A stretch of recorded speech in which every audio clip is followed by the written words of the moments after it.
Sí, ¿Ya la pueden ver, por favor? sí, Ok. Entonces vimos algunos casos de diagramas de equilibrios muy genéricos en el caso de líquido vapor y líquido líquido. Y esta clase lo que voy a hacer es presentarles una variedad de diagramas de fase de distinta naturaleza para que vean la riqueza que implica sistemas de más de un componente, o sea, de dos en adelante. Entonces, este es el diagrama experimental del equilibrio líquido-vapor para el agua, etanol. Entonces, como pueden ver, sí, espérenme, déjenme buscar dónde anda mi lápiz.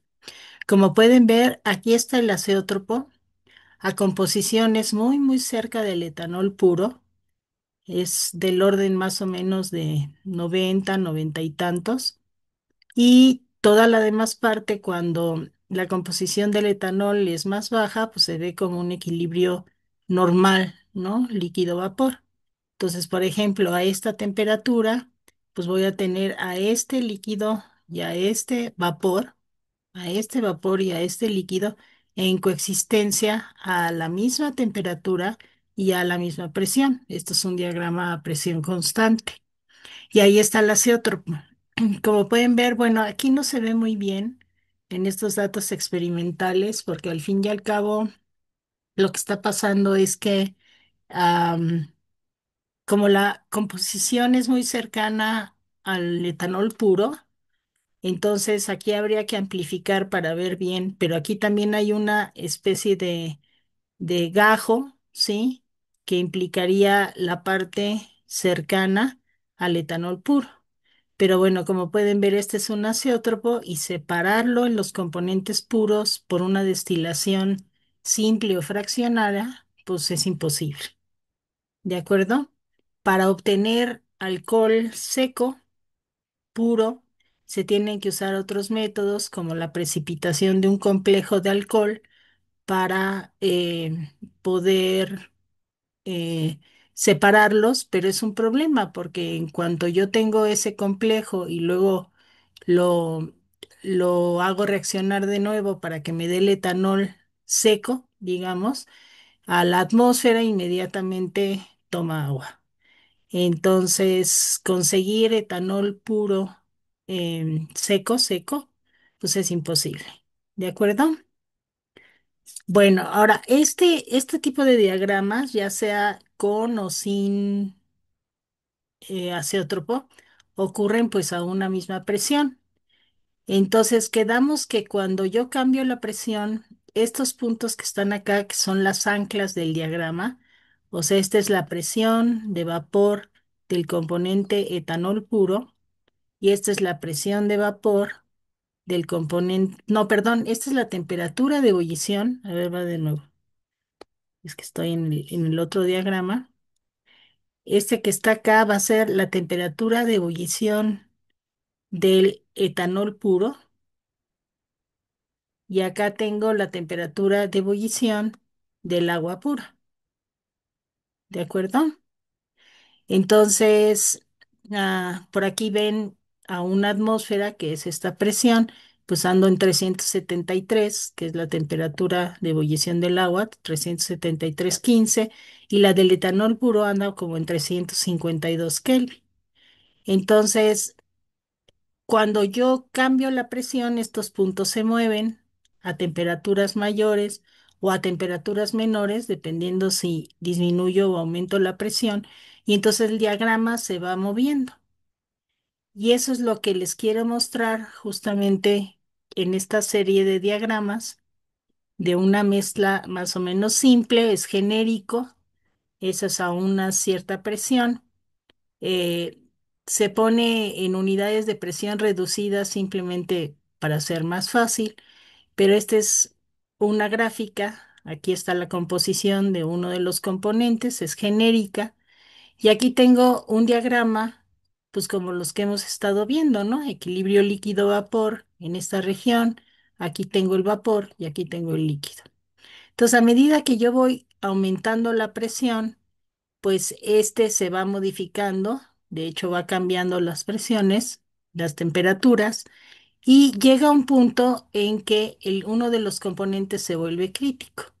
¿Se acuerdan de la gráfica para un componente puro, que yo tengo presión y temperatura, y tengo la curva líquido-vapor, y aquí tengo el punto crítico? ¿Sí se acuerdan de eso, jóvenes? Sí, sí, sí. Sí, Bueno, pues si yo estoy cambiando la presión, o sea, estoy aumentando la presión, y llega un momento en que el sistema alcanza justamente la presión del punto crítico. Y entonces esta crucecita que está aquí, pues lo que indica es que el componente uno puro ya pasó su valor crítico. Y entonces ya no puedo tener para el componente puro equilibrio líquido-vapor. Por eso es que se separa del eje. Entonces, si sigo aumentando la presión, pues va a pasar que voy a llegar al punto crítico del otro componente. O sea, este es del componente uno, digamos, y por acá tengo pues otro, ¿no? Otro punto crítico del componente 2. Este es el del uno, a distintas condiciones, y entonces alcanzo también el valor del punto crítico del otro componente. Y a partir de ahí, pues voy teniendo, digamos, puntos críticos de la mezcla hasta que hay una cierta presión en que la mezcla ya no muestra equilibrio líquido-vapor y tengo solamente un fluido supercrítico, que es la mezcla, no es el componente puro. ¿De acuerdo? Entonces, pues yo puedo ir cambiando la presión, ¿sí? Y voy obteniendo diferentes casos dependiendo justo del valor de esa presión, si tengo un punto crítico, dos puntos críticos. Normalmente la gente lo pinta así, o sea, este es el caso en que tengo un componente puro, ¿sí? Otro componente puro, y entre ellos dos, pues existen puntos críticos, ¿vale? Es una línea de puntos críticos porque fíjense que entre esta presión y esta presión, pues yo tengo varios valores, y entonces aquí voy teniendo, digamos, dos puntos críticos que serían justo en la línea, ¿no? O sea, esta presión, pues tengo que cruza la línea de puntos críticos. Entonces yo no puedo pensar que todos los diagramas se van a ver igual a como se ven a una atmósfera de presión, ¿de acuerdo? Si yo cambio la presión, pues va a resultar que estos diagramas van cambiando. ¿Sí queda claro? ¿Sí, Sí. jóvenes? sí, profesora. Bueno, entonces, fíjense que si yo, bueno, aquí estoy cambiando la presión, entonces estoy mostrando diagramas con dos variables, que es temperatura, composición, a una presión constante. Entonces yo perfectamente podría pintar diagramas en los que tengo a la presión. Ay, este está muy grueso, espérenme. Ah, no sé por qué salió tan grueso. Va. A la presión en un eje, a la temperatura en otro eje y a la composición en otro eje. Ahora, también lo que puedo ver es que entre este diagrama, el de punto 6 y el de uno, va a haber un montón de hojas, ¿no? Si yo me cambio, por ejemplo, a punto 61, pues este se va a ver movido un poquito. A punto 62 voy a tener otro más, a punto 63. Entonces, si yo lo voy juntando, lo que voy acabando teniendo, pues es una superficie. Y eso es lo que les quiero mostrar justamente en este diagrama, que se ve así como muy raro y complicado, pero en realidad no lo es tanto, ¿sí? Porque fíjense, aquí lo que estoy mostrando es la presión en este eje, la temperatura en este otro eje, ¿sí? Y la composición en el eje de abajo. Ah, ¿cómo te quito? Así. Ah. La composición en el eje de abajo. Entonces aquí tengo uno de esos diagramas típicos, ¿no? O sea, A será la temperatura del punto crítico, digo, del componente A, C será la temperatura del otro componente justo a la presión, porque fíjense que ahí tengo un diagrama PT a la temperatura, esta es la presión del componente C puro, la presión del componente A puro, ¿sí? Lo tengo a esta temperatura justamente, ¿sí? Y ahí está la gráfica, ¿sí? Del equilibrio líquido-vapor. Si yo la muevo un poquito la temperatura, pues voy a tener otra de estas. Y entonces voy formando algo así como una manga. O sea, al fin y al cabo, lo que tengo es una manga de equilibrios y esta superficie de aquí arriba me muestra todas aquellas valores, ¿sí? De presión a la cual el líquido entra en equilibrio con el vapor y la manga de abajo lo que me va a mostrar es todas aquellas presiones a las cuales el vapor entra en equilibrio con el líquido. Y tengo los diagramas correspondientes. ¿Sale?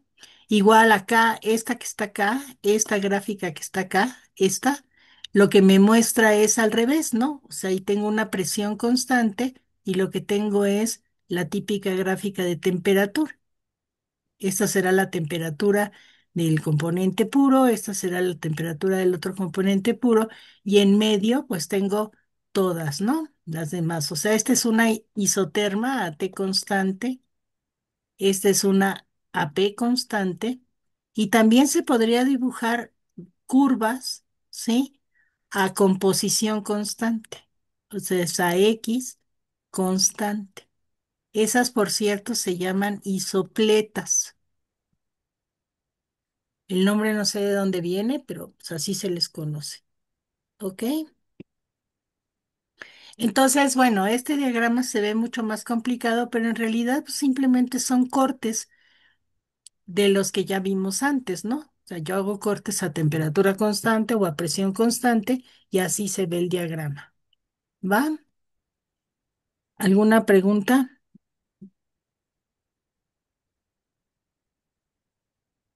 No, profesor. Ay, no los escucho, a No, ver, ¿no? todo claro. Sí, sí, sí. Ok, va. Ahora, lo que vimos también es el caso de dos líquidos, como por ejemplo el equilibrio entre el fenol y el agua, ¿sí? Fíjense que este domo no es simétrico y además está muy desplazado hacia el agua, o sea, este es el componente puro de agua. Fíjense que aquí está el agua a 100, aquí está el fenol a 100. Entonces voy a tener una solubilidad muy pequeña de fenol en agua, pero una solubilidad mucho mayor de agua en fenol. El fenol es un alcohol. Entonces aquí tengo dos capas líquidas, ¿sí? Esta será la composición de una de las fases líquidas, esta es la composición de la otra de las fases líquidas. Aquí está el punto crítico de miscibilidad completa, ¿sí? Y esta región, pues solamente tengo una sola fase líquida que si me paro por aquí, pues voy a tener un líquido muy rico en fenol, pero si me paro por acá, pues voy a tener un líquido muy rico en agua. Entonces, como se puede ver, pues finalmente las características de los dos componentes, pues van a fijar la característica del diagrama de fases líquido-líquido. Entonces, pues parece algo sorprendente, ¿no? Porque el agua, ¿sí?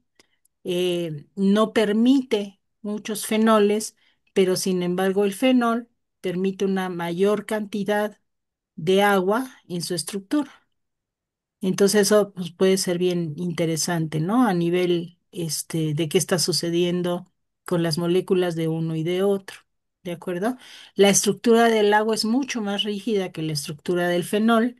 Entonces, para que el agua admita moléculas de fenol, necesita restablecer su estructura y eso en general le cuesta mucha energía. Sin embargo, el fenol no es tan estructurado y entonces permite, y además por su tamaño, ¿no? Permite que las moléculas de agua, que son mucho más pequeñas, este, puedan entrar en su estructura como fase líquida. ¿Va? Sí, sí, sí.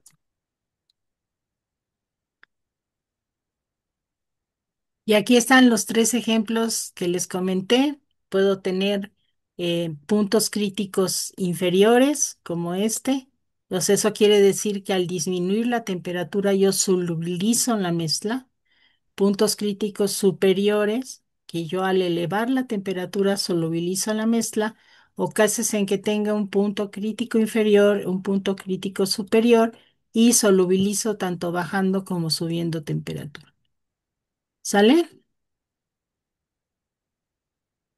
Sí, Sí. Y pues esos son los posibles casos de equilibrio líquido-líquido en un sistema binario. No hay más, ¿no? Cuando tengo sistemas de más componentes, puedo llegar hasta tres fases en coexistencia, o cuando tengo muchos más componentes, puedo tener más fases en coexistencia. Ahí lo que me lo va a dictar, pues es la regla de las fases de Gibbs. ¿De acuerdo? No puedo tener cuatro, ¿cómo se llama? Fases en un caso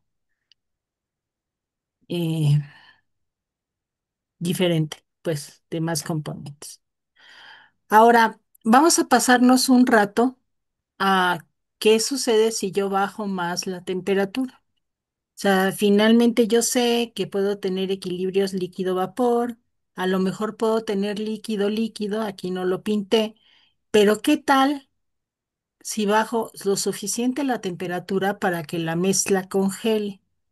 Y ahí las posibilidades son muy, muy grandes, porque dependiendo de cómo son los dos componentes puros, el diagrama de fase de la parte sólida es muy interesante.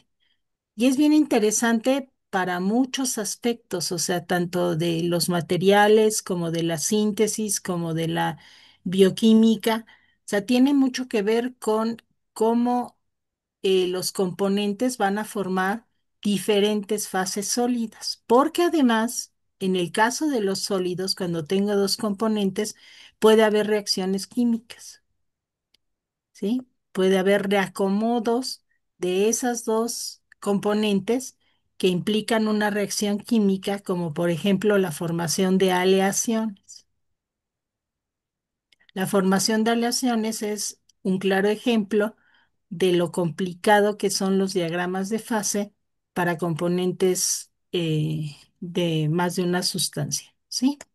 Entonces, entre los diagramas de fase hay una clasificación muy general, perdón que me mueva, pero lo tengo hasta acá, ¿sí? A1, ya me pasé. Hay una clasificación muy, muy general que es esta, fíjense. Puedo tener casos en los que tengo en la fase líquida miscibilidad total a las temperaturas a las que estoy trabajando, esto es T, ¿sí? Entonces el líquido siempre es miscible. Y cuando bajo la temperatura, puedo tener a temperaturas muy bajas una miscibilidad en estado sólido nula.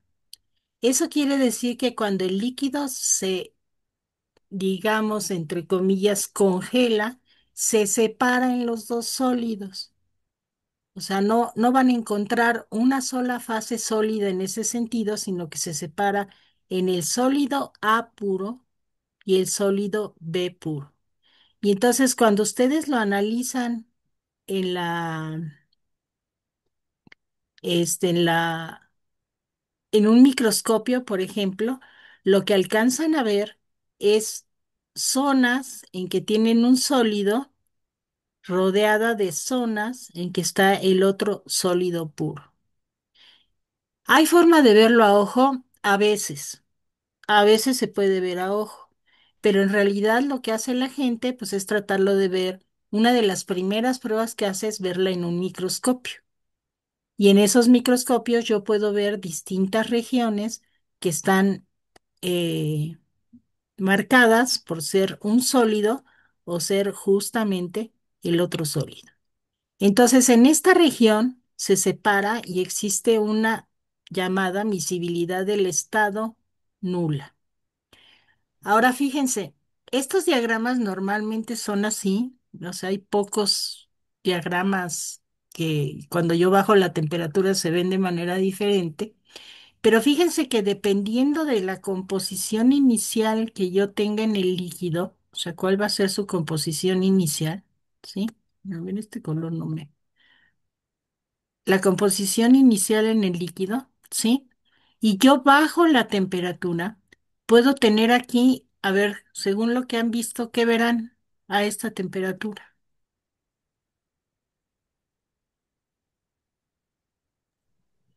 ¿En dónde? Aquí, en esta En- temperatura. A ver, ¿no se ve? En esta, justo cuando toco la línea. O sea, yo tengo un líquido y voy bajando su temperatura, ¿sí? Y Ok. cuando toco esta línea, ¿qué empiezan a ver? ¿Un sólido? Pero ¿qué es sólido? Se empieza a congelar bueno, lo que tenga. ¿Todo? ¿Centella? Ahí sería de la. Fíjense que aquí estoy tocando una línea de coexistencia de fases y lo que veo es que empieza a precipitar el componente A de forma pura, ¿sí? Es lo mismo que tenía en el caso de los diagramas así, ¿no? Que cuando yo tenía una composición de una fase y de la otra fase.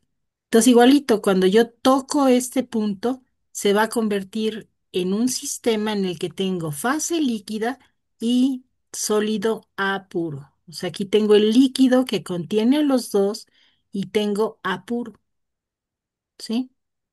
En esta parte de acá, si la composición inicial anda por acá y bajo la temperatura, se va a convertir en un líquido y el sólido B puro solamente va a precipitar uno de ellos, ¿va?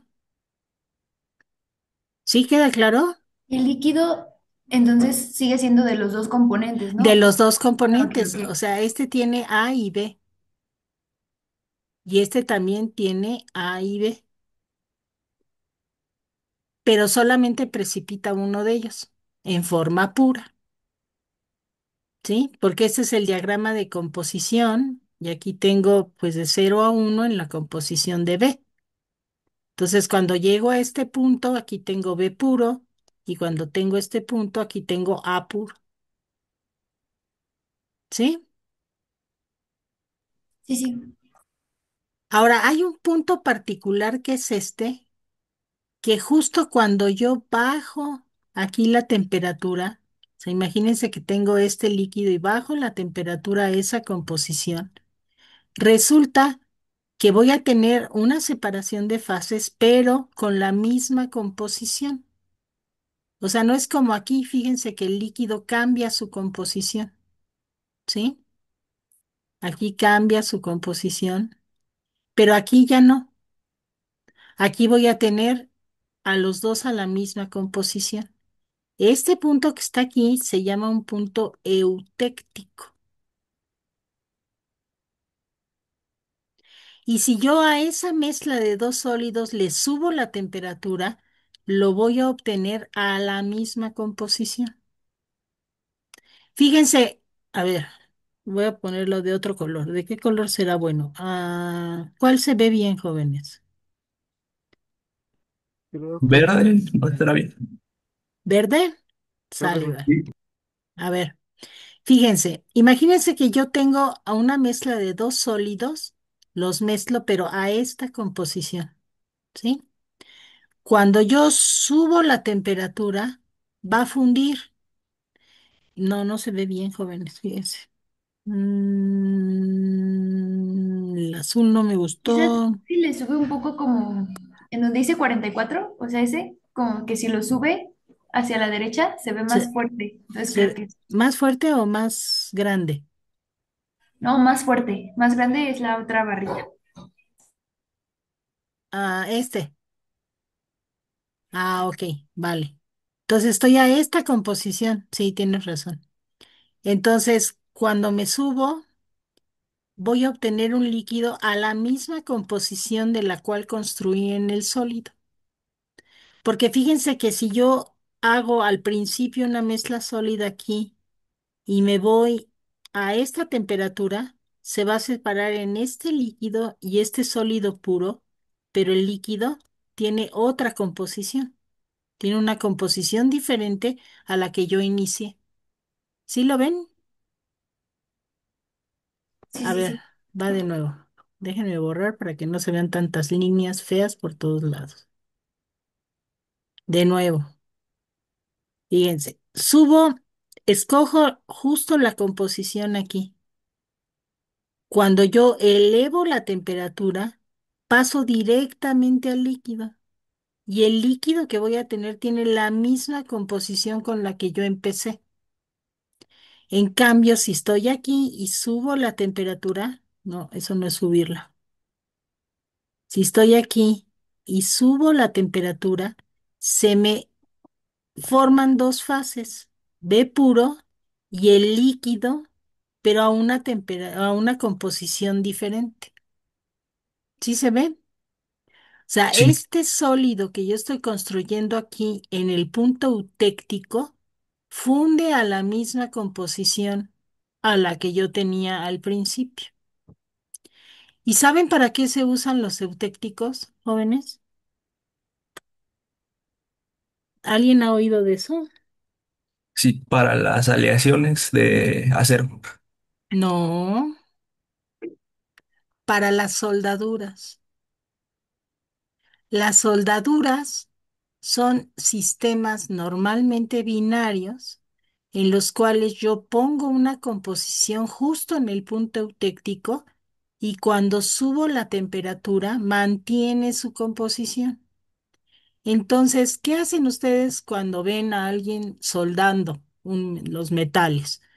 Pues lo que hace es poner un cierto, digamos, esos alambres que se ponen para la soldadura, es es un alambre que tiene una composición en el eutéctico. Entonces, cuando se funde, pues se vuelve líquida a la misma composición y ya que puse mi gotita de soldadura, dejo que se enfríe, ¿sí? Y regresa a la misma composición del principio. Entonces, como no tengo cambio de composición, esa soldadura, ¿sí? Se vuelve muy estable. Entonces, las soldaduras están hechas siempre a la composición del eutéctico. De hecho, bueno, ustedes ya son muy jóvenes, ya no sé siquiera si exista, pero a la salida de la carretera de México-Querétaro, había una fábrica que se llamaba Eutectic, que era una fábrica justamente que vendía soldaduras. Todas las soldaduras están hechas en este punto, en un punto eutéctico de los sistemas. ¿Va? Profesora, ¿son de Sí. las que entras cuando entras al estado o es otra carretera? Cuando sales de la Ciudad de México, por ahí estaba. Ya no Mm, sé si exista, porque yo hace muchísimo tiempo que no voy para allá, pero cuando alguna vez iba a Cuautitlán, a la FES Cuautitlán, yo veía la fábrica que decía Eutectic, a la derecha de la carretera, ¿sí? Y es una fábrica justamente de soldaduras. mm, Entonces ustedes pueden ir a la palería o esas tiendas que venden mucho material y se pueden encontrar soldaduras de distinto tipo, porque también importa sobre qué superficie la voy a poner, ¿no?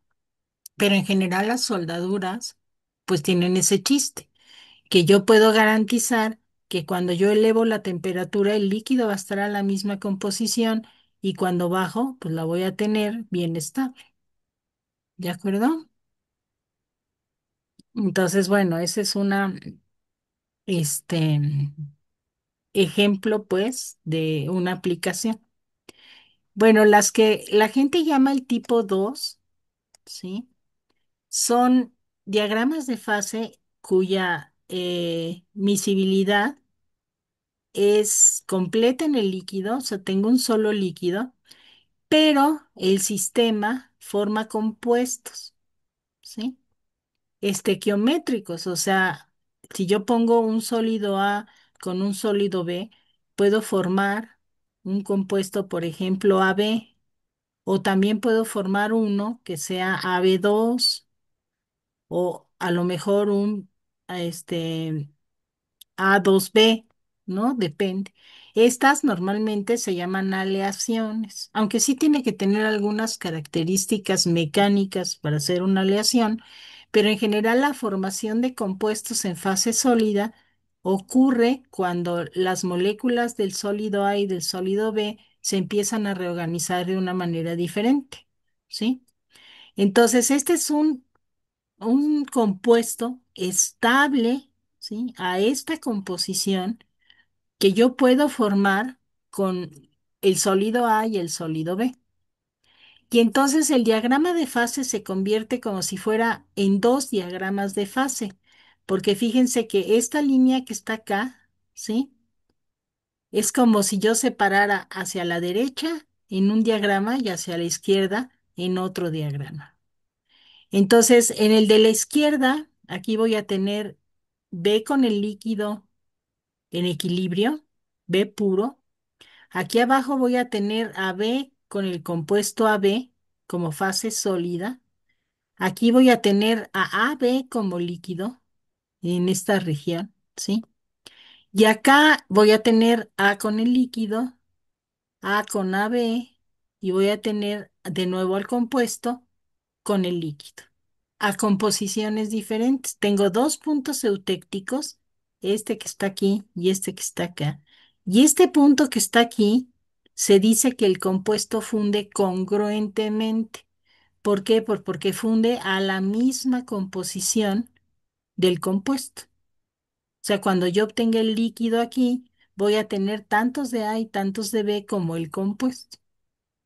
Es la misma composición. Y esta de nuevo es temperatura, composición. ¿Va? Si hay formación de compuestos, también puede ser una miscibilidad líquida total. Y aquí este compuesto se forma. Pero fíjense que cuando va a fundir, se separa en este líquido y en B. Entonces eso se llama, el compuesto funde incongruentemente y se le da el nombre de peritéctico, ¿sí? O sea, acuérdense que estas líneas siempre me están mostrando equilibrios de fases.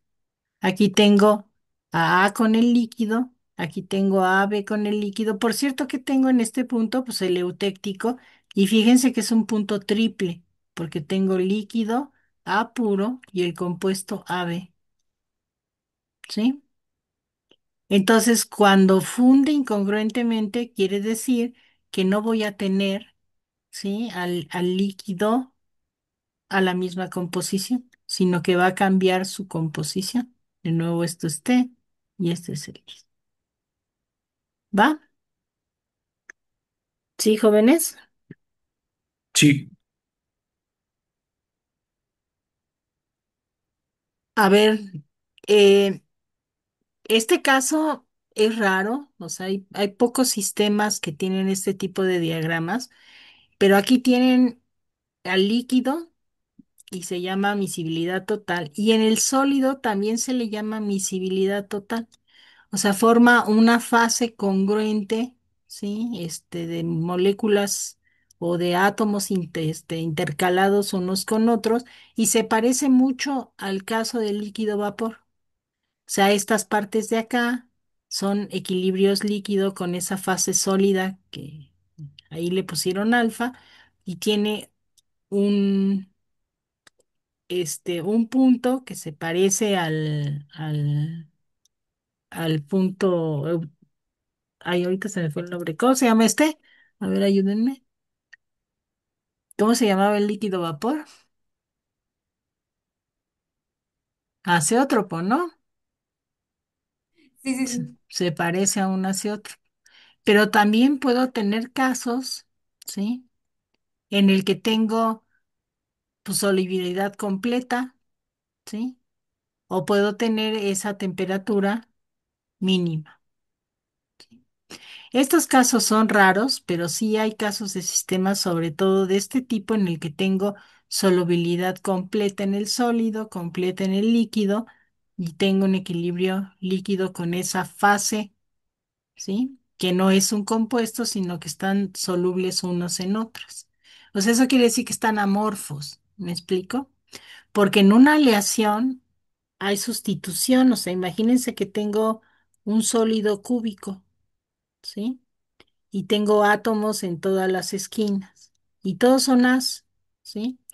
Cuando tengo la aleación, pues lo que va a resultar es que va a empezar a haber átomos de B metidos en ciertas regiones o en ciertos puntos de esa estructura. Pero en este caso, pues son absolutamente amorfos, o sea, eso quiere decir que no tienen una estructura cristalina clara, son sólidos amorfos. ¿Sale?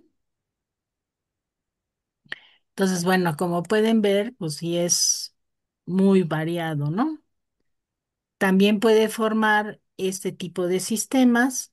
Tengo miscibilidad total en el líquido, parcial en el sólido. O sea, ahora ya no se forman cuando yo bajo la temperatura A puro y B puro, sino que se forman dos fases sólidas, ¿sí? De distinta composición y esta se parece mucho, pues, al caso del líquido vapor, ¿ok? O puedo tener también este tipo de diagrama. Este punto que está acá es un punto triple alfa, líquido y beta. Y aquí tengo también un punto triple alfa, líquido, no beta y líquido, ¿va? Y la diferencia entre este diagrama y este diagrama es que aquí el líquido tiene una composición en medio de las otras dos y aquí el líquido la tiene fuera de esos dos. ¿Ok? Pero todas estas regiones, de nuevo, todas estas regiones, esta región es de equilibrio. Esta también es de equilibrio, de equilibrio, de equilibrio. Y esta es de una sola fase y una sola fase. ¿De acuerdo? Sí. Sí, Y creo que estos son los últimos. Ahí, por ejemplo, puedo tener un equilibrio líquido-líquido metido ya en la parte más baja del sólido, ¿sí? O puedo tener dos líquidos inmiscibles y dos sólidos inmiscibles. O sea, ahí el diagrama de fases es, pues no, simplemente no se mezclan, ¿no? Cada vez que yo preparo una disolución, se forma una fase líquida A puro y B puro, y en el sólido igual. ¿Ok? Entonces, pues el número de diagramas que uno puede encontrar en la naturaleza, pues son muy grandes, ¿no? ¿Ok? ¿Alguna pregunta? maestra. Entonces lo correcto sería que cada vez que hiciéramos una disolución, especificar a qué temperaturas se está haciendo para que sea la misma composición ¿En un sólido? en un líquido también. A ver, no te entiendo. Vuelve a preguntar. Bueno. Por ejemplo, si preparo una disolución en la que se forma un precipitado, Ajá. pues yo cuando se forman precipitados tengo que especificar a qué temperatura la estoy haciendo, porque si no varía la composición, ¿no? Si tienes una disolución y bajas la temperatura o a una disolución, tú dices la estoy haciendo a esta temperatura. A ver, perdón, porque aquí No, no, mis... sí, sí, sí. O sea, que hago una disolución o una Ajá, mezcla con una disolución y un precipitado. ajá. Tienes que decir a qué temperatura estás, ¿eh? Y Pero eso sí te bueno, hace como... normalmente trabajas a 25 grados, ¿no? Ah, sí. Pero digo, ya en la literatura sí se reporta eso o no, no es común. Pues normalmente se reporta todo, o sea, a qué temperatura estás trabajando, sí se reporta. Y eso se equilibra, pero ahí a lo mejor lo que tienes son equilibrios químicos heterogéneos cuando haces una disolución. O sea, ¿por qué se te precipita? No creo que se te precipite el sólido tal cual, probablemente sea pues algún tipo de interacción diferente, ¿no? O por ejemplo, a ver, déjame pensar, si tú tienes una disolución de sulfato de cobre, ¿no? De cobre. Y empieza a precipitar el sulfato de cobre sólido. Pues sí, es que si lo haces a una temperatura mayor, a lo mejor nunca precipita. Entonces sí tienes que indicar a qué temperatura lo estás haciendo. ¿Sí me explicó? Sí, gracias. O sea, si tú tienes sulfato de cobre en fase líquida a una temperatura alta, a esa temperatura no te va a precipitar. En cambio, a temperatura ambiente, si tu disolución es bien saturada, te va a empezar a precipitar. Y entonces tendrías que estar en algún punto de este diagrama de fases, que seguramente es la disolución y el componente puro. Habría que ver el diagrama de fases. Ahorita vemos uno con el cloruro de sodio y es algo que, bueno, la gente no se da cuenta, pero el cloruro de sodio tiene un diagrama de fases clarísimo. Ahora, no sé si haya diagramas de fase tan específicos para este tipo, ¿no? Pero probablemente sí haya diagramas de fase para muchas sustancias que cotidianamente se usan en el laboratorio. Pero sí, sí tienes que especificar la temperatura, ¿va? Con este tipo de diagramas se puede obtener como la información de constantes de solubilidad y todo eso, o no. En parte sí, porque fíjate que la solubilidad tiene que ver con con qué cantidad de un componente está el otro aceptando. Entonces, sí, en estos diagramas puedes ver solubilidad de uno en otro. De hecho, en estos de acá, ¿no? Creo que estaban abajo, ya no me acuerdo. No, estaban a la derecha. Por ejemplo, en estos diagramas, ¿no? Fíjate que aquí tú tienes acá y puedes ver cuál es la solubilidad en este punto. Ahí ya se forma la disolución. O en los líquido, pues ahí puedes ver la solubilidad de uno en otro. Pero aguas, porque aquí en estos diagramas no se analiza qué sucede con los equilibrios químicos, ¿sí? Eso ya tendría que ser más combinado. Estos diagramas son pura estabilidad, cuando me paro en este punto, que tengo de un lado y que tengo del otro, pero no averiguo si en el líquido hay otro tipo de reacciones, ¿no? ¿Sí? ¿Ok? Gracias. Bueno, entonces, por ejemplo, ¿sí? ¿Qué es lo que sucede o cómo se ve en un microscopio, ¿no? Fíjense que si yo estoy en este punto, la fase líquida,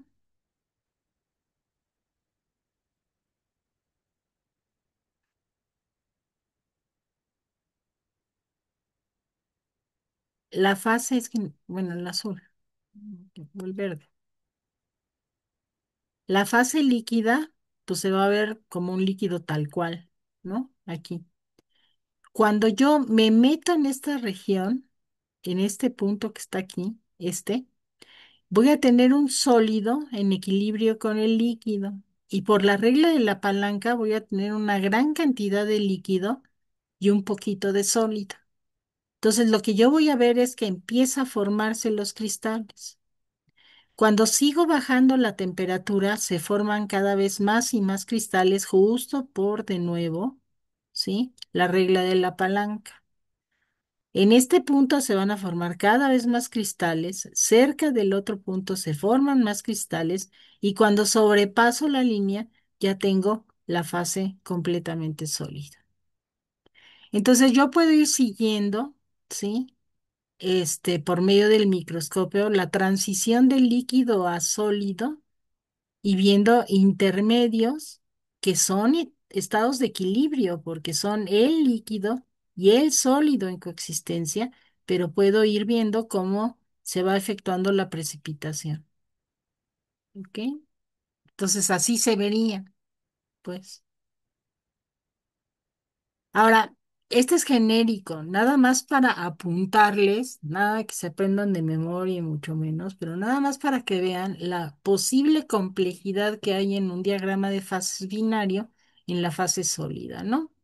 Puedo tener fases estables delta, gamma, alfa, beta, por aquí hay una mu, y puedo tener montones de equilibrios de fases, ¿sí?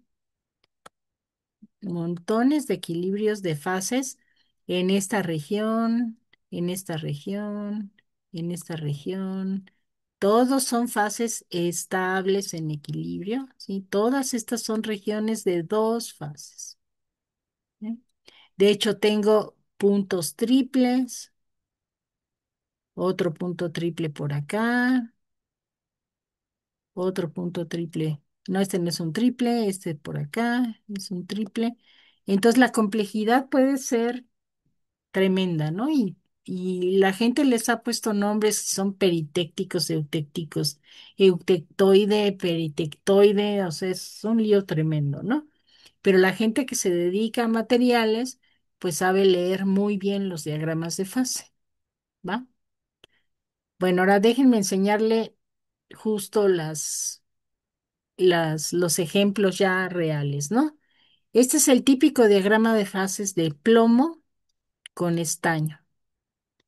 Y esa es una de esas soldaduras típicas que la gente usa.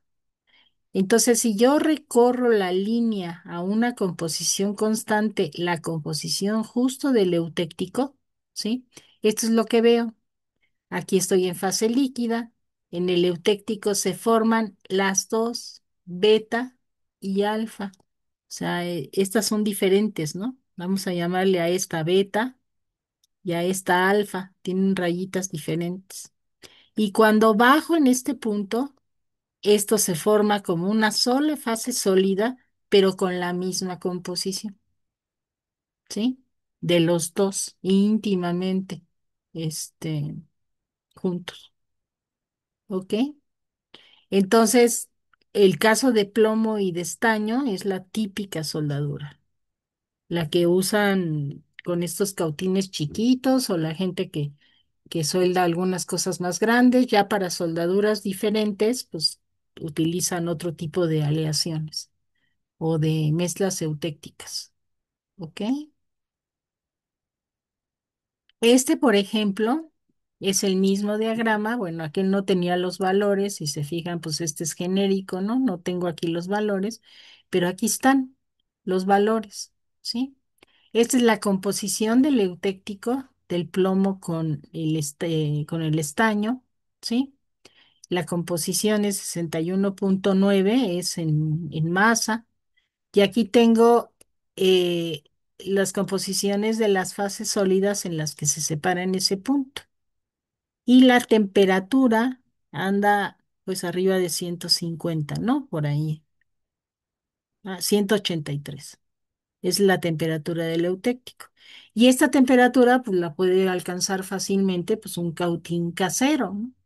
De esos con resistencia, lo fundo y cuando baja, baja a la misma composición. ¿Ok? ¿Vale? 19 de plomo y 97 de estaño. ¿Vale? ¿Y vale? Sí, Esa es típica, típica, Ahora fíjense, un caso bien bonito e interesante.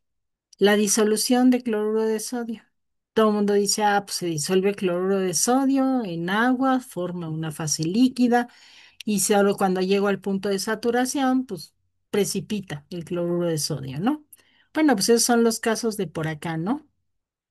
Acá tengo temperaturas más o menos altas, por aquí anda el cero, ¿no? Por aquí en 25 grados, pues son eh, alrededor de acá, ¿no? Entonces yo le pongo sal porque aquí tengo porcentaje en masa, perdón, esto fue copiado y es uno de esos libros que no cuidan. El porcentaje en masa de cloruro de sodio, ¿sí? Aquí está el 100% y entonces aquí tengo agua de este lado, pura. Entonces yo voy agregando cloruro de sodio y va siendo soluble, soluble, soluble, soluble, soluble, hasta que llego a este punto en el cual precipita. Entonces ese es el límite de, de disolución, ¿no? Lo que se llama aquí, ya tengo una disolución saturada y entonces precipita el cloruro de sodio. ¿Ok? Si yo bajo mucho la temperatura, fíjense, abajo, 280 es abajo de ella, ¿sí?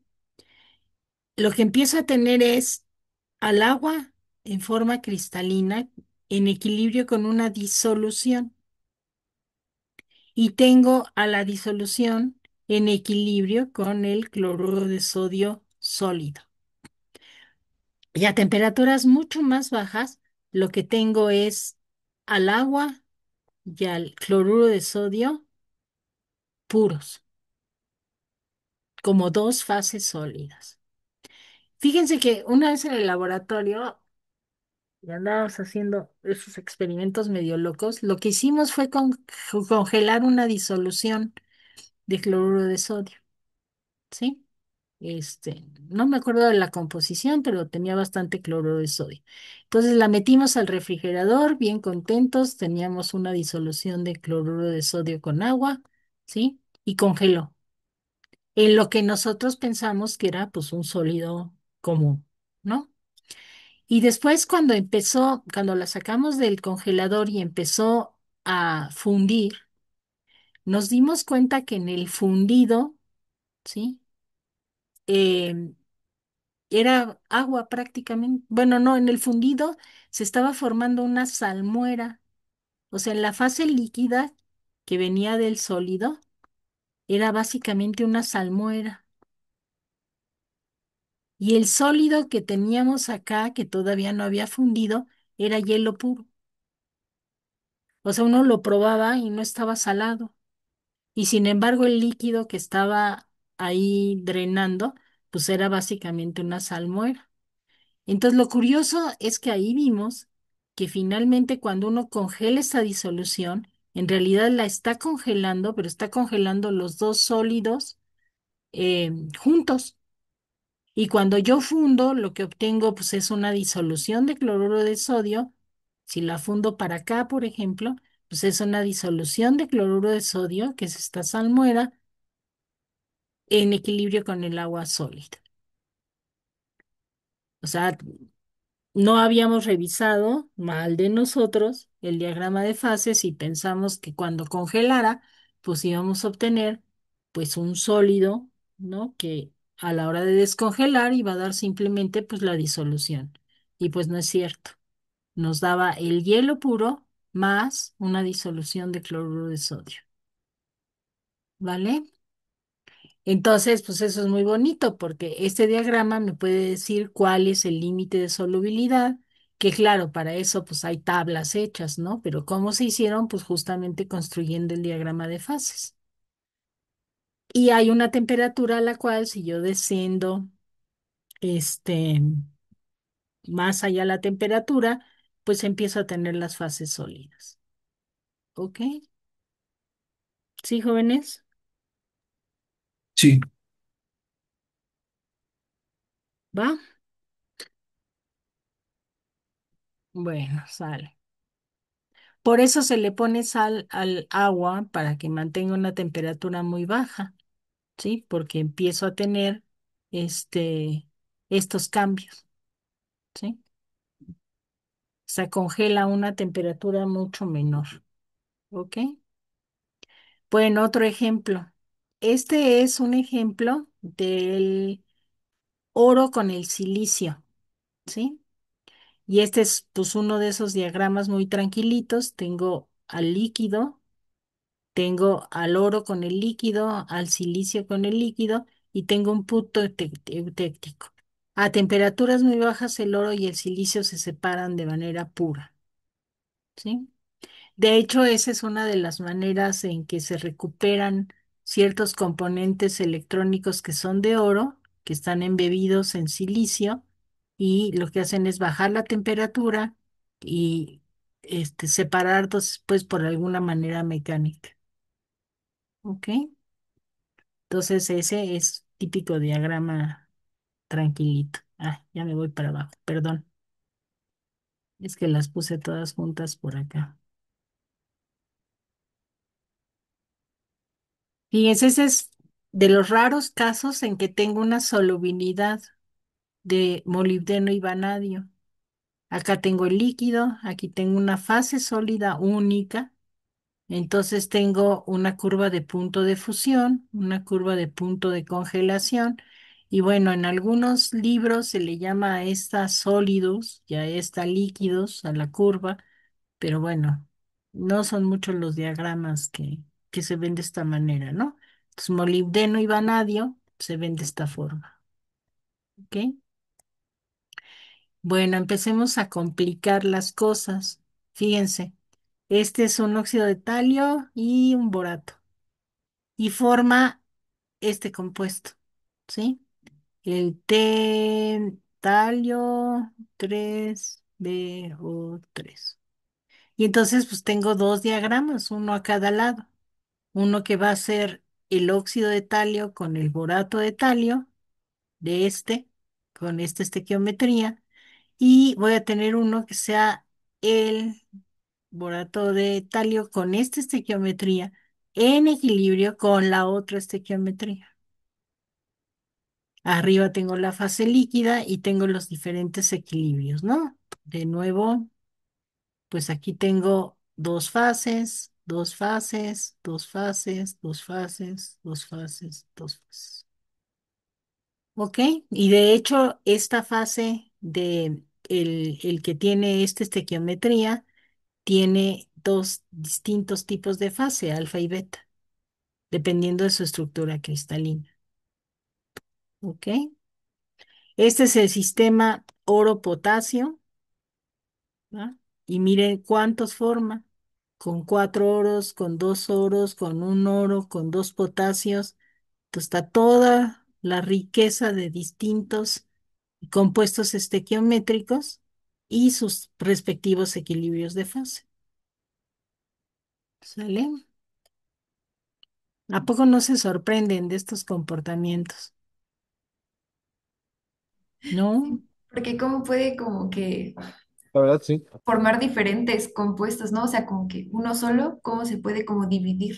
No sé, está No, no raro. se divide, sino que si tú esto geométricamente tienes esa cantidad de, por ejemplo, aquí, ¿no? O sea, si geométricamente pones esta cantidad de zinc y de magnesio, se te forma un compuesto. Si no es estequiométrica, tu preparación no se forma. Entonces, estás en este punto, por ejemplo, y se separa en el zinc y ese compuesto que se forma, porque aquí te estás gastando el zinc en el puro. ¿Me explico? Entonces, se pueden formar muchas estequiometrías dependiendo de justamente la composición y la temperatura a la que la tengas. Y eso es lo que es bien interesante de las fases sólidas, ¿no? Que tú puedes tener sólidos con distintas características, distinta estequiometría, aunque sean los mismos, digamos, átomos que están participando. Entonces, fíjense, ese es magnesio y zinc, ¿sí? Y forma pues una estructura o un compuesto que es el magnesio con dos zincs, ¿sí? Entonces, pues sí, sí es muy sorprendente. Y la formación de esos compuestos no es trivial. O sea, solidificar es uno de los procesos más complicados de la naturaleza, porque cuando yo tengo un sólido y lo fundo, pues ahora sí voy a usar esa palabra que no me gusta, pues lo que estoy haciendo es pasando a una estructura más desordenada, ¿no? Pero ahora pretender que esa estructura se forme, o sea, como un cuerpo militar, ¿no? Ahora los átomos de magnesio van acá, los átomos de zinc van acá y se van conformando, pues no es nada fácil. O sea, la explicación de la solidificación en muchos casos todavía es un problema abierto y tiene mucho que ver, ahí sí ya la termodinámica, pues cojea, porque la termodinámica me dice, no, no, a estas condiciones tú vas a tener esta fase. Y lo que dicta todo eso es la cinética. O sea, la cinética es la que dicta cómo solidifica un líquido. no es la termodinámica, ¿sí? Es la cinética física, justamente. Vean, por ejemplo, este es dos óxidos, uno de silicio y uno de sodio, y de nuevo pues, se vuelve muy complicada, no me voy a detener. Este calcio y silicio, ¿sí? No me voy a detener porque sí les quiero enseñar uno muy bonito, el acero. El acero es simplemente una combinación de hierro y carbono. Eso es todo lo que es, ¿sí? Y bueno, les voy a compartir por ahí un artículo del Scientific American que habla justamente sobre los que se conocen hoy en día como las aceros de Damasco, que son aceros muy particulares, que tienen una estructura muy impresionante y que tienen propiedades también muy especiales. Estas espadas eran sumamente resistentes y si uno las afilaba bien, sumamente efectivas en combate, ¿sí? ¿Qué es el acero? Pues el acero es una combinación, ¿sí? Entre carbono y hierro. Y este es el diagrama de fases. O sea, se ve muy chiquito, pues no lo puedo hacer más grande porque si no se sale de la pantalla. Pero fíjense, aquí tengo hierro puro y aquí tengo el porcentaje en masa de carbono, ¿sí?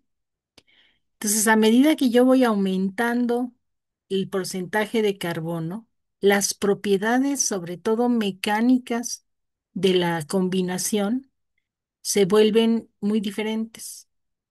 Tengo fases como las llamadas perlita, cementita, ¿sí? Ledeburita, por acá tengo alguna otra, austenita, por acá está la fase líquida y tengo diferentes combinaciones o diferentes equilibrios de fase entre fases sólidas o fases líquidas con sólido. Fíjense que esta que está acá, la que está aquí abajo, no es una escala normal, ¿no? Porque primero voy de 15, luego 30, 45, etcétera. La parte bien interesante del diagrama está a composiciones muy bajas de carbono, ¿sí? Y eso es algo que la gente pues ha ido aprendiendo al paso del tiempo. Entonces, fíjense, hoy en día se conocen todos estos tipos de acero. Fíjense la composición de carbono, 0,15%, ¿sí? Entonces, ¿para qué sirve ese acero? Pues es soldable, deformable, se usa para todas estas aplicaciones. 0,25%, una resistencia media, 0,35, mejor resistencia, elementos de maquinaria, etcétera, 0,45. Fíjense cómo va cambiando, mejor resistencia, pero deformable. De 0,55, buena resistencia, y entre 0,83 y 2 son los más duros, resistentes y menos dúctiles que otros. Y esos son los que se usan para cuchillos, navajas, sierras, etc. Pero fíjense la composición de carbono, 2%, ¿sí? Este es un diagrama de fase sacado de la literatura. Llega aquí como al, creo que es 4 algo por ciento, ¿sí? Se llama diagrama ferrocarbono, no crean que es fierro, es ferrocarbono, ¿sí? Y aquí están las distintas fases, ¿no? Que la gente estudia y aquí llego al 4%, o sea, en esta parte es donde yo puedo encontrar los todos tipos de acero, ¿no? La otra cosa que resultó ser bien interesante es que cuando se empezó a dopar el acero, ¿sí? Empezaron a cambiar sus propiedades. ¿Y qué quiere decir dopar? Que yo le ponga una cantidad muy pequeña de algún otro componente. Entonces, fíjense, se puede dopar con aluminio, con boro, con cobalto, con cromo. Ese es el que ustedes conocen. O sea, en la cocina, sus mamás seguramente tienen ollas de acero cromadas, ¿sí? Bueno, pues ese es uno de los más utilizados, son inoxidables. Entonces, eso para la cocina, pues es bien importante, ¿no? En estaño, el manganeso, el molibdeno, el níquel, el plomo. el silicio, titanio, tungstenio, vanadio, zinc. No sé si ustedes han visto o tienen en su casa láminas, ¿no? De metal, las que se ponen luego en los techos, pues esos son normalmente acero galvanizado. Una de las cosas que es muy importante para el acero o para esta combinación de hierro con carbono es generar aceros que no sean oxidables, porque ustedes saben muy bien que el hierro se oxida muy, muy fácilmente. Entonces, en buena parte, la idea de doparlo es darle, además de su dureza, su resistencia, etcétera, es darle una oportunidad a que no se oxide. ¿Sí? Entonces, fíjense, hasta hay algunos que se usan como elementos desoxidantes. ¿Sí? El titanio se usa para estabilizar y desoxidar el acero. Es más, las prótesis que están hechas de acero, porque hay prótesis de acero, están dopadas con tungsteno o con titanio. Hay unas que son de titanio, pero las que no son tan caras, porque el titanio es muy caro, se hacen de acero, pero se dopan con titanio para evitar que se oxiden dentro del organismo, ¿sí? Entonces, bueno, como pueden ver, el estudio de las fases del acero, pues resultó en una cantidad de aplicaciones impresionante, ¿sí? Ahora, para todos aquellos que puedan ir a las carreras de QFB, de alimentos, pues es que no solo es el asunto de los materiales tal cual, sino también, pues, qué sucede con ciertas disoluciones, con moléculas que se llaman anfifílicas. ¿Saben cuáles son las moléculas anfifílicas? No. Esas moléculas son normalmente moléculas orgánicas que tienen una parte polar, ¿sí? Y una parte no polar. Esta es la parte polar y esta es una parte no polar.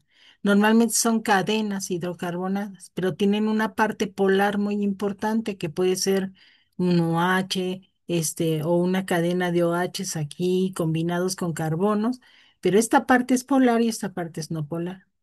Entonces, cuando uno las pone en agua, imagínense que yo pongo una molécula de estas con agua. Lo que va a tratar de hacer la molécula es poner la parte polar en el agua y la parte no polar la va a sacar del agua, porque la parte no polar no le gusta estar en el agua. Y entonces se empiezan a formar estructuras, y yo agrego más moléculas de estas, se forman estructuras que se llaman micelas. O sea, las moléculas se van organizando para evitar el agua justamente en sus cadenas hidrofóbicas. O sea, esta parte es hidrofílica y esta parte es hidrofóbica. Entonces se empiezan a organizar para entonces proteger sus cadenas hidrofóbicas del agua. Ya a estas se les conocen como micelas, ¿sí? No sé si han oído anuncios de detergente que dice que son sistemas micelares. Bueno, los detergentes están formados por este tipo de moléculas. ¿Por qué? Pues porque cuando yo las pongo en agua se organizan y entonces cuando ustedes lavan la ropa, la mugre prefiere estar, bueno, sobre todo si es mugre grasosa, prefiere estar en donde está la parte hidrofóbica de las moléculas. Y entonces las micelas atrapan la mugre y cuando viene el enjuagado, pues sale junto con las micelas. ¿Sí? Todos los jabones están formados por este tipo de moléculas. Entonces, en el diagrama de fases, yo puedo tener un diagrama temperatura, concentración de este tipo de moléculas y pueden encontrar una parte que se llama micelas. De hecho, a esta concentración se le llama concentración micelar crítica, porque arriba de esa concentración se forman las micelas o se pueden organizar en tubos o se pueden organizar en bicapas. Oigan, bioquímicos, esto es una bicapa, ¿sí? De las típicas que se encuentran justo en muchas estructuras de organismos vivos, en donde tienen una parte hidrofílica y una parte hidrofóbica y se van formando bicapas de este estilo, ¿sí? Entonces, ¿cómo sé a qué concentraciones se van a formar esas bicapas? Pues necesito el diagrama de fases. Y como cada sustancia tiene un diagrama de fases diferente, pues entonces tengo que conocerlo para saber a qué composición voy a tener ya sea micelas o ya sea bicapas. ¿Ok? La gente, los que lleven superficies lo verán en una clase que se llama justamente fenómenos de superficie y los demás lo llevan en algunas otras materias en su plan curricular, ¿no? A ver, la lactosa es un azúcar, ¿sí?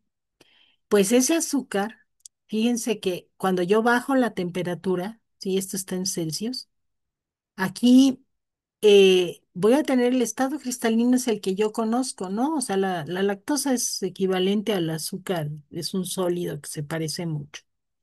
Yo puedo elevar la temperatura y lo fundo, y entonces pues hay algún caramelo. Pero cuando yo bajo la temperatura, ¿sí? De este estado cristalino, encuentro unas estructuras que son estados vítreos. O sea, se parecen al vidrio y son completamente estables. Esas estructuras vítreas son las que justamente presumen los chefs cuando trabajan con azúcar.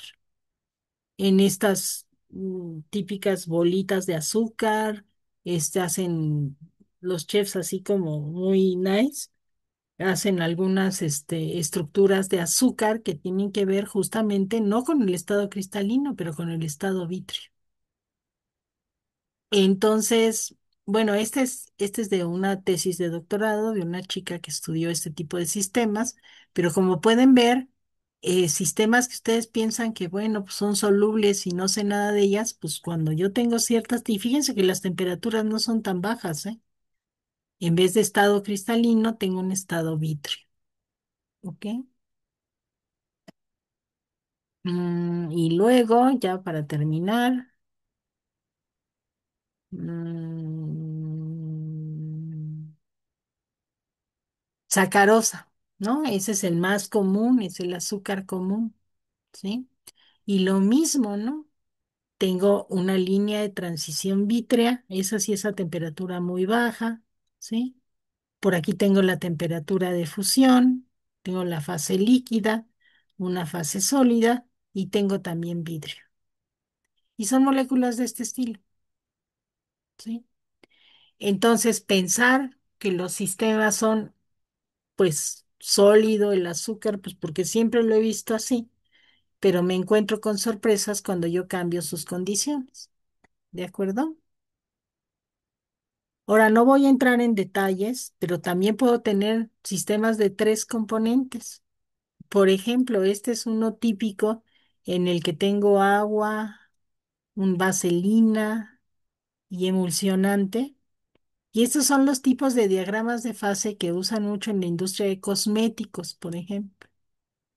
Y entonces la gente construye aproximados, o sea, estos aproximados diagramas para saber en qué tipo de o en qué composición va a haber emulsiones o cuándo ya va a haber, por ejemplo, cristales líquidos.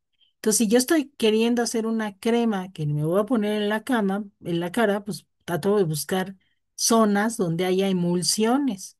Y entonces busco estas composiciones en ese tipo de sistema de tres componentes para poder encontrar la mejor emulsión posible para que todos y todas se vean muy guapos.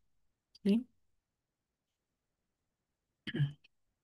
Por ejemplo, los médicos han tratado de construir diagramas de fase de colesterol, eh, esta sal biliar, no sé a qué le llaman, y lecitina. Y pueden encontrar a qué condiciones de composiciones pueden encontrar cristales que pueden ser muy peligrosos en las venas, ¿sí? O fases de cristal líquido, o donde el colesterol es justamente miscible. Entonces, este tipo de diagramas le ayuda a la gente que genera medicinas y a los médicos para saber, pues, a qué composición tengo que poner alguna sustancia, como puede ser la licitina, para ayudar al colesterol a ser soluble, ¿sí? Entonces, como pueden ver, pues se hacen diagramas de tres componentes o diagramas tridimensionales, ¿sí? Y este último también es un diagrama de colesterol. Este fue sacado, de hecho, de un artículo de investigación y ahí tienen cómo se ven los colesteroles y cómo pueden evitar, cambiando la composición de estas sustancias que son justamente medicamentos, la solubilidad del colesterol en agua, ¿no? Aquí están haciendo investigaciones, pero en principio, pues eso podría probarse, pues en líquidos parecidos a la sangre, ¿no? Para evitar justamente la formación de, de tapones en las arterias. ¿Ok? Entonces, bueno, creo que ahí se acaba mi rollo hoy. Entonces, bueno, con esto simplemente los quise sensibilizar, enseñarles, mostrarles que uno no debe dar por sentado cuál es la fase más estable o cuál es el equilibrio que se va a dar entre sistemas, particularmente en la fase sólida, y como muchos de ustedes van a trabajar con disoluciones, van a trabajar con estado sólido, van a sintetizar y van a precipitar y van a solidificar en algún momento de su vida, pues acuérdense que yo necesito información adicional para saber qué estoy haciendo, ¿no? En qué fase estoy cayendo y qué propiedades pueden ser diferentes si bajo diferentes condiciones de temperatura y presión o de composición, yo puedo cambiar la estructura de un sistema. O sea, muchos de los materiales que últimamente se han hecho, miren jóvenes, el desarrollo de materiales ha sido por dos razones. Uno, la guerra y el otro, la carrera espacial. La guerra por obvias razones, todos los cuerpos militares necesitan sistemas, de guerra o equipamiento de guerra mucho más resistentes y entonces se generan materiales para uso militar y la otra es la generación de materiales justamente para el espacio, incluso con los satélites, ¿no? O sea, cómo construir un satélite que pueda ser resistente a diferencias de temperatura, diferencias de presión, radiación solar, este, ataque de meteoritos, etcétera, ¿no? Entonces, esas han sido las dos vías del desarrollo de muchísimos materiales. Y todos esos materiales deben caracterizarse bajo la premisa de que, dependiendo de su composición o de cómo están preparados, pues va a ser el tipo de propiedades que van a tener, ¿no? Y eso lo dice un diagrama de fases. Ahora, la gente ya no se atormenta años y años y años generando diagramas de fase. Lo que sí hace es, pues, genera un material, ve sus propiedades y ahí va poniendo un puntito en el diagrama de fases, ¿no? Pero bueno, toda esta información, hay muchísima información en la literatura y pues siempre es bueno tenerlo en la cabeza, ¿no? O sea, ¿qué estoy obteniendo? Como ejemplo, que siempre que es, si ustedes ven en un sistema dos puntos de fusión, pues es probablemente ahí tengan en medio un cristal líquido. ¿De acuerdo? Y es una fase estable y tienen dos puntos de fusión porque el líquido no pasa o el sólido no pasa al líquido en una transición directa, sino que tiene una fase intermedia, por ejemplo, ¿no? Entonces, bueno, espero que no se les olvide en el paso de su carrera y de su vida profesional, pero siempre consideren que al final la termodinámica es la que dicta cuáles son los estados más estables que se va a presentar en la naturaleza. ¿Sale y vale? Sí, profesora. Sí, profesor. ¿Preguntas? ¿Habrá alguien que se le haya ocurrido hacer un diagrama de fases de cuatro componentes? Ah, sí, sí hay. Ujú, sí hay. Pero ahí lo que normalmente hace la gente es fijar una de las composiciones, ¿sí? Para poder trabajar en, digamos, condiciones acotadas, ¿no? Porque si no, tienes que generar diagramas de cuatro dimensiones, lo cual no es posible hacerlo, ¿no? Entonces puedes fijar temperatura, presión y fijar una de las composiciones. Y esos diagramas de triángulo que les mostré es a una temperatura y una presión, y lo que se muestran son las composiciones de las tres fases. Digo, las composiciones de los tres componentes en las fases, ¿sí? Entonces sí, sí hay, Isabel, pero pocos, realmente son pocos. En la literatura sí hay, ¿ok? ¿Alguna otra pregunta, jóvenes?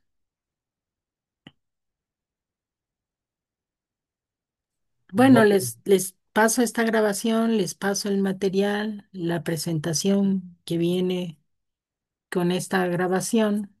Y en principio aquí terminaríamos la parte de equilibrio físico, ¿vale? Y yo lo que quisiera hacer la próxima clase es resolver los problemas que les dejé. ¿Estarían de acuerdo? Sí, sí, sí, sí. Sí, Sí, maestra. Se supone que de este viernes en 8 era el examen departamental, y el colectivo de profesores decidió que iba a ser dos tipos de examen departamental, porque hay profesores que empezamos con equilibrio físico y hay profesores que empiezan con equilibrio químico. Y entonces va a haber de los dos, ¿no? Obviamente, si de casualidad hacemos el departamental, pues ustedes sería la parte de equilibrio físico, pero no creo, ¿verdad? Bueno, no sé.